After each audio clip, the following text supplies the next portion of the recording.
During the 18th and early 19th century, smuggling, or free trade as it was known, had become an important and lucrative part of life along the south coast of England. High taxes were imposed on items such as tobacco, brandy, lace and silk to help the government fund their costly wars overseas. Because all parts of society were affected, entire communities played their part in smuggling. From wealthy landowners who would fund the cargo of contraband, right down to the landers, who were a group of people who would move the goods inland to be hidden in farm buildings, churches and pubs. The landers knew that they had reached sanctuary when they arrived within the New Forest. With an abundance of dense forests and vast heathland, the New Forest offered the perfect way to move contraband to the markets to be sold, with little concern of revenue men. Today I'm in the village of Burley in the New Forest, and I'm here to learn about a character from New Forest smuggling days, a lady by the name of Lovey Warne. Born in 1789, Lovey Warne played a vital role in smuggling in the New Forest. And today I've got company on my walk. I'm joined by Dave from Dave's Countryside Walks. Hello. And his lovely dog Logan. Dave will be acting as a guide, taking me for a tour through the New Forest, from Lovey's home in Nave Ash to her final resting place in Burley. For more walks in the countryside with Dave, please check out his YouTube channel, Dave's Countryside Walks.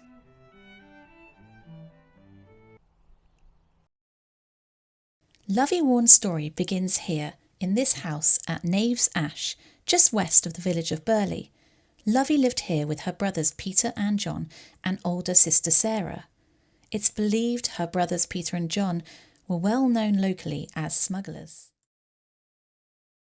So the local legend tells us that Lovey would ride on her pony south to Christchurch, which is about 8 miles from Burley, from her home in Nave's Ash, and she would meet with captains on their ships. Once on the ship, Lovey would undress and then wrap her body as tightly as possible in the finest silks and laces from around the world.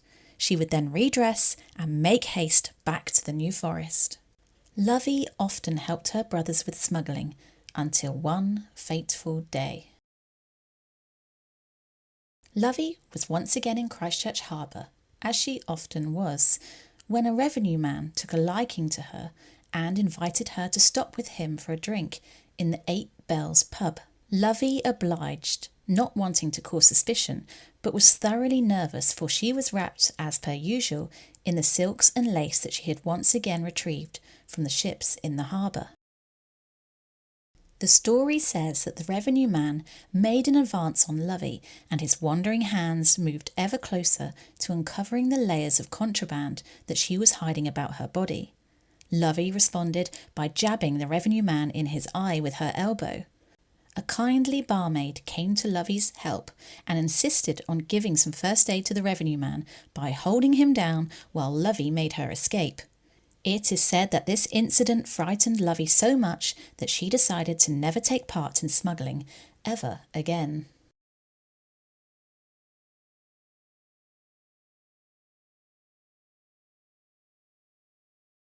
So we're walking up the very aptly named Smugglers Road, and we're going up over the heathland of the New Forest, away from the main road, which is where we parked our cars.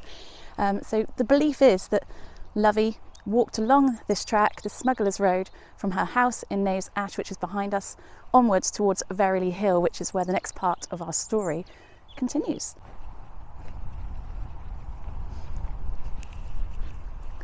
Look at this.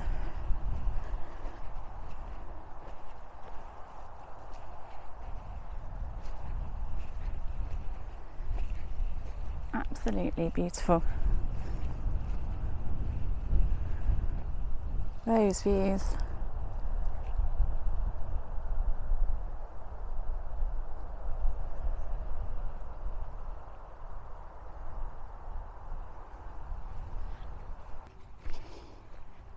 Okay, so we're looking out here to Verily Hill, and this is where our folklore really comes into play, the local legend of Lovey Warne, or Love Warne, as she was baptised. So the story tells us that Lovey Warne would walk across Verily Hill with a long coat on which had a red lining, a silk lining inside. Now, when the revenue men were in the area, Lovey would take her coat off, turn it inside out, and walk along Verily Hill displaying the red lining of her coat. This was basically a signal, like a human beacon, to her brothers and other smugglers and landers in the area that the revenue men were nearby. And of course that meant that contraband was not to be moved until Lovey and her red coat were out of sight. Such an interesting story, and I just find it utterly charming, this vision of Lovey with her coat inside out, showing that red silk lining to the other smugglers and landers in the area.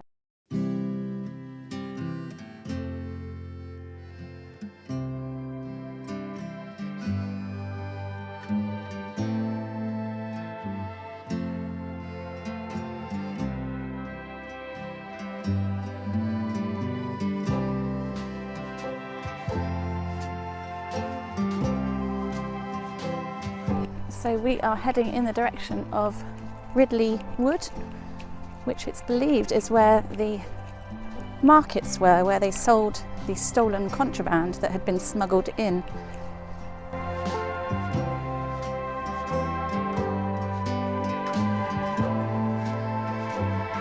So if you want to know the reason as to why these trees are pollarded, which means cut at quite a low level, I believe, then do check out Dave's video on his channel, because he goes into all the detail about things like that. He's a very knowledgeable man.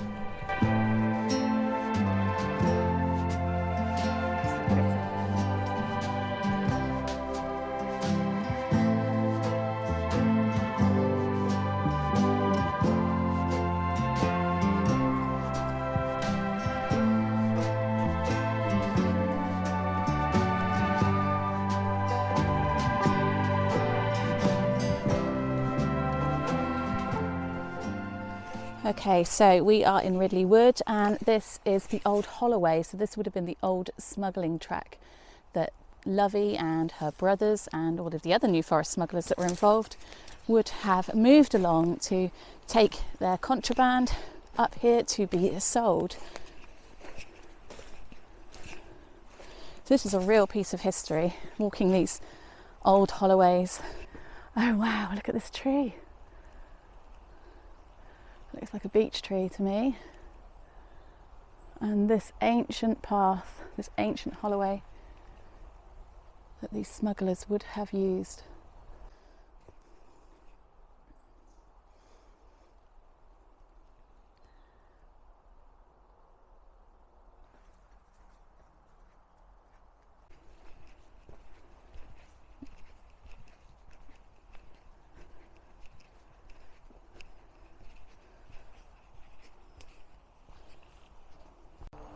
So as you can see, the Holloway comes, or the sunken track as it's also known, comes to an end here, and then over here somewhere, exactly where is unknown, but somewhere in this space they would have had the market under the cover of the trees to sell those stolen goods, that contraband that they'd shipped in.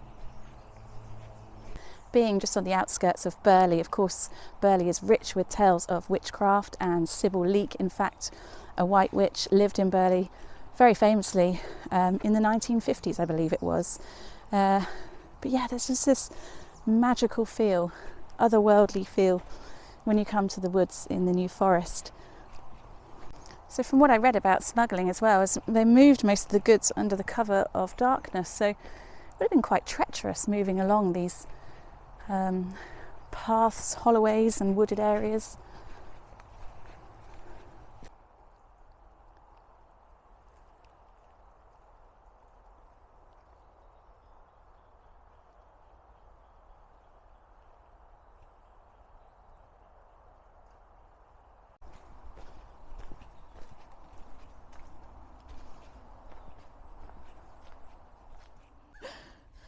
Okay, so we have just come to St John the Baptist Church in Burley, which is allegedly where Lovey Warne was buried.